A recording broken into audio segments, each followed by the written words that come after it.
The story begins at the engagement party of a girl named Danica.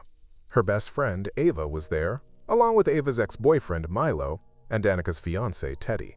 The four of them had been friends since high school. After the engagement, they all decided to go on a drive together. On the way, they met another old friend, Stevie. But after high school, Stevie's life had taken a difficult turn. Her father had run off with her college fund, leaving her behind to survive on small, odd jobs. Still, they invited Stevie to join them on the drive. That day was the 4th of July, and everyone was heading out to watch the fireworks. Teddy stepped into the middle of the road, almost daring an oncoming car to hit him. At the very last second, Milo lunged forward, grabbing Teddy and yanking him out of the way. The others scolded Teddy for his reckless behavior. Then another car appeared. While swerving to avoid hitting Teddy, it lost control and slammed into the roadside barrier. The car teetered dangerously close to the cliff's edge. Everyone rushed forward, desperately trying to keep the vehicle from plunging down. Inside, the driver was still alive, but despite their efforts, the car slipped over the edge and crashed into the ravine below. Ava and Stevie pleaded, saying they had to help the victim. Meanwhile, Teddy called the police. He told them he had reported the accident and insisted the group should leave immediately. Ava and Stevie disagreed. They couldn't just walk away. Someone needed their help, but the others chose to return. They climbed back into the car. On their way, they even passed a police vehicle heading toward the site. Instead of staying, they went straight to Teddy's house. There, Teddy assured them his father would handle everything and told them to stay silent. After some hesitation, everyone agreed. Even Ava, though reluctant, was convinced to keep the secret. The story then jumps forward 1 year. Ava returns to their hometown. At the airport, she meets a young woman named Tyler, who also happens to be traveling to the same place. Since Ava was driving with Milo, she offered Tyler a ride. During the trip, Tyler revealed she was there to create a horror podcast about a brutal massacre that had taken place in the town back in 1997. Soon after, Ava and Milo arrived at Danica's bridal shower, where Stevie was also present. As Danica opened her gifts, she came across an envelope. Inside was a chilling note. "I know what you did last summer." Shaken, Danica asked who had sent it. She quickly tried to hide her fear, but just then her fiancé appeared. And it wasn't Teddy. Danica and Teddy had broken up. Now, Danica suspected Teddy had sent the note as a cruel prank, because no one else in the world knew about that terrible night. Concerned, Milo, Ava, and Stevie went to see Teddy at his boat to ask him about the envelope. But Teddy swore he knew nothing about it. He hadn't sent the note. In fact, he told them all to leave. He didn't want to get involved. He already had enough problems with his father. That night, Danica felt as if someone was lurking outside her house. Just then, her fiancé Wyatt crept up from behind and startled her. After that scare, Danica went off to take a bath. She put on her headphones, listening to music while she relaxed. Meanwhile, downstairs, the pool lights suddenly flickered on in front of Wyatt. As he walked closer to check, the lights went out again. Wyatt turned around when, out of nowhere, an arrow struck him. Blinded by the darkness, he couldn't see who was attacking. A second arrow pierced him, and before he could react, a killer dressed in a fisherman's slicker appeared and finished him off with a brutal strike from a fishing hook. Upstairs, Danica remained unaware, her music drowning out everything. By the time she returned, Wyatt's lifeless body was laid out before her with a chilling message written beside it. "You can't erase the past." Everyone gathered at the police station. Teddy arrived too. His father had already spoken with the police chief, and a patrol car was assigned to guard Danica's home. Inside, Ava finally opened up to Danica, confessing why she had distanced herself from the group. She admitted that being forced to lie about what happened had broken her, and she couldn't bear the weight of that guilt. By the following day, it became clear to everyone that someone was after them. But who? They still didn't know. Milo asked Ava about that girl Tyler. Danica, meanwhile, started playing Tyler's podcast. In it, Tyler explained that back in 1997, the town had been haunted by a fisherman in a slicker, a killer who hunted down a group of teens after they themselves had committed a murder, and it had all begun with a single note. The group grew terrified because the same thing was happening to them now. But then another truth came out. Teddy's father had erased every trace of the 1997 events from the internet to protect the town's image and keep investors from pulling away. The scene then shifts to Tyler wandering around town while recording her podcast. During this time, Ava went to meet Tyler. Tyler took her to a place called Bayside House, explaining that it was where the fisherman killer had carried out one of his most gruesome attacks. Tyler revealed that 30 years ago, a girl named Julie had received a haunting note that said, "I know what you did last summer." Hearing this, Ava began to grow suspicious. Could Tyler herself be the new killer? But Tyler explained that Julie was actually one of the two survivors from back then, though she refused to speak with her. Saying this, Tyler hurried off to her next lead. Meanwhile, Ava quickly messaged her friends, warning them that Tyler seemed sketchy. But then, right before Ava's eyes, the fisherman slicker killer appeared, and it wasn't Tyler. The killer lunged at Ava. Tyler tried to escape, but the doors were locked. Ava fought back, struggling desperately against the attacker. Suddenly, the killer vanished, only for a heavy cage to drop down, trapping Ava inside.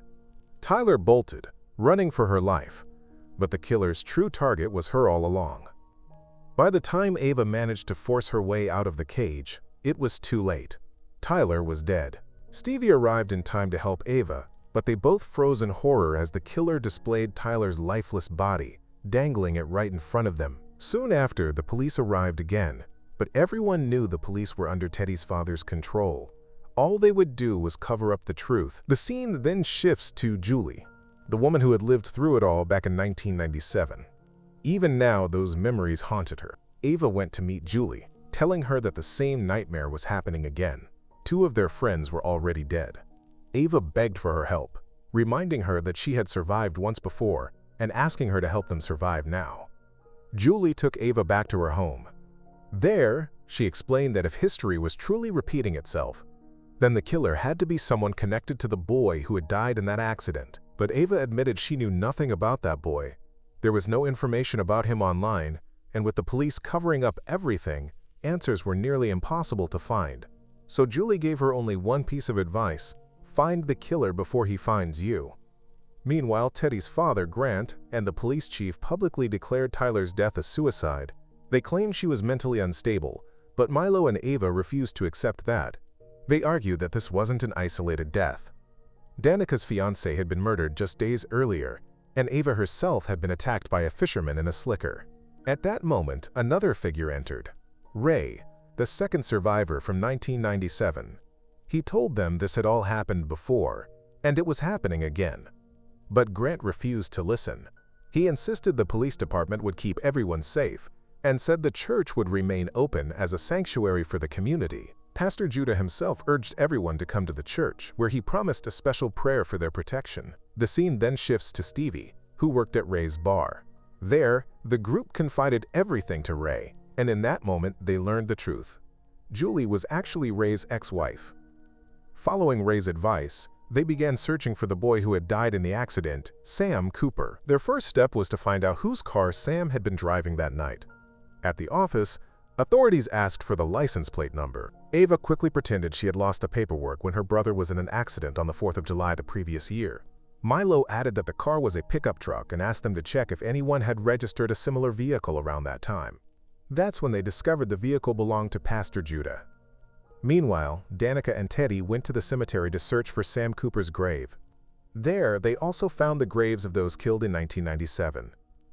Danica even came across an old photograph of a girl named Helen, and at Sam Cooper's grave, someone had left fresh flowers, proof that someone who knew him had recently been there. Danica asked the security guard about it. The guard went inside to check the CCTV footage, but the killer struck, murdering him before he could return. When Teddy went in after waiting too long, the killer slipped past and went straight for Danica. Danica ran, escaping into a warehouse. She tried to hide, but the killer found her. Just as he was about to finish her off, Teddy appeared. The killer fled into the shadows. The scene then cuts back to Julie. Her security system detected motion outside her home. Armed with scissors, she crept toward the door, but it wasn't the killer. It was Ray. He confronted her, demanding to know why she had told Ava to go looking for the killer. Ray explained that one of the girls working at his bar was part of their group, and she was a good kid who didn't deserve this. Just then, Ava and Stevie called them. The focus then returns to the group of friends. They gathered at Danica's house for safety. But when Stevie had to leave for her bar shift, Danica insisted that no one else should sleep alone. That meant Ava and Milo would share a room. Once inside, the two grew close and nearly became intimate. But when Ava whispered, "Punish me, just listen," Milo froze. He pulled away, stopped himself, and walked out of the room. Sitting alone in his car, Milo tried to psych himself up. "You can do this," he muttered. He finally gathered his courage, stepped out, and right then, the killer struck. A rope tightened around his neck, choking the life out of him until Milo was dead. From the window, Ava saw Milo's car driving away. Moments later, a message came from Milo's phone. "I just need some time." The next day, Ava and Danica went to the church to meet Pastor Judah. But he wasn't there. Danica took the chance to sneak into his private room, while Ava distracted him when he returned. Inside, Danica searched his belongings and found a photograph, Judah with Sam Cooper. But suddenly, Judah walked in. Danica hid inside the closet, holding her breath. Afterward, both Ava and Danica rushed to the police chief, insisting that Judah was the killer. But instead of helping, the police chief reported everything back to Grant.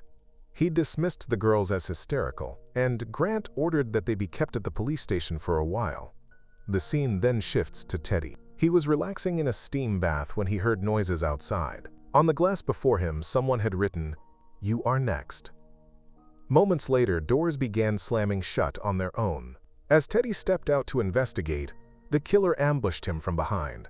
Teddy fought back, striking with everything he had, then crawled desperately toward his house for safety. But inside, his father Grant sat listening to music, oblivious. Outside, fireworks lit up the night sky. Out on the lawn, the killer dragged Teddy back. Just then, the doorbell rang. Grant opened the door only to find his son, drenched in blood, lying before him. And in that moment, the killer struck again, murdering Grant right there on his own doorstep. Later, Danica thought she heard someone's voice. She got up and went outside, where a girl stood holding a fishing hook. Right in front of her lay Wyatt's lifeless body. When Danica looked closer, she realized it was none other than Helen, one of the girls from the 1997 group. Helen said, "You killed Sam Cooper. Now your fiancé is dead." She warned Danica that she would be next. Then Helen transformed into a ghost and attacked her. But suddenly, Danica woke up. It had all just been a nightmare. Meanwhile, chaos had broken out at the police station.